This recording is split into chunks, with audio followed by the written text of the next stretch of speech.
മഴയോടെയുള്ള പുലരിയാണ് ഇന്ന് കടന്നു വന്നത്. മനം കുളിരണിഞ്ഞ ചിന്തകൾ എഴുതണമെന്നതായിരുന്നു. ഏറെ കാര്യങ്ങൾ, പറഞ്ഞറിയിക്കുവാനാകാത്ത ഭാവങ്ങൾ, വർണ്ണങ്ങൾ, രൂപങ്ങൾ. എനിക്ക് വീണ്ടും വീണ്ടും എഴുതിക്കൊണ്ടേയിരിക്കുവാൻ ആഗ്രഹം മഴ പോലെ പെയ്യുകയായിരുന്നു.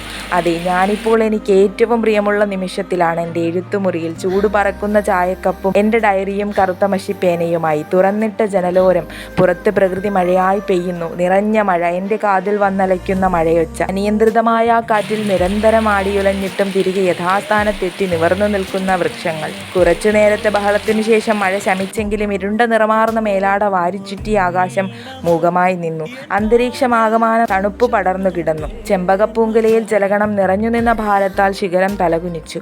മുറ്റത്തെ കുഞ്ഞു പുൽനാമ്പുകൾ ഉന്മേഷത്തോടെ ശിരസുയർത്തി നിന്നു. മുറ്റത്തിന്റെ താഴ്ചയുള്ള ഭാഗത്ത് മണ്ണിന്റെ വർണ്ണമുള്ള ജലാശയം രൂപപ്പെട്ടിരുന്നു. അതിനടുത്തുകൂടി മൈനപ്പെണ്ണും ഇണക്കിളയും എന്തോ പുലമ്പിക്കൊണ്ട് നടന്നു നീങ്ങുന്നു. ഓടിൻ തുമ്പിലൂടെ ജലഗണങ്ങൾ ഇപ്പോഴും ഇറ്റു വീഴുന്നുണ്ട്.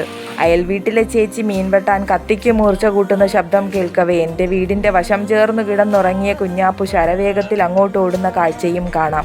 ചെടിക്കൂട്ടങ്ങൾക്കിടയിൽ ഇരതേടിയ ചെമ്പോത്ത് ഭയത്തോടെ പറന്നുയർന്നു. കലപില കൂട്ടിയ കാക്കപ്പെണ്ണ് തേക്കിൻ മരച്ചില്ലയിൽ വന്നിരിക്കെ പൂങ്കുലയിൽ നിന്നും ജലഗണങ്ങൾ ചിതറിത്തെറിച്ചു.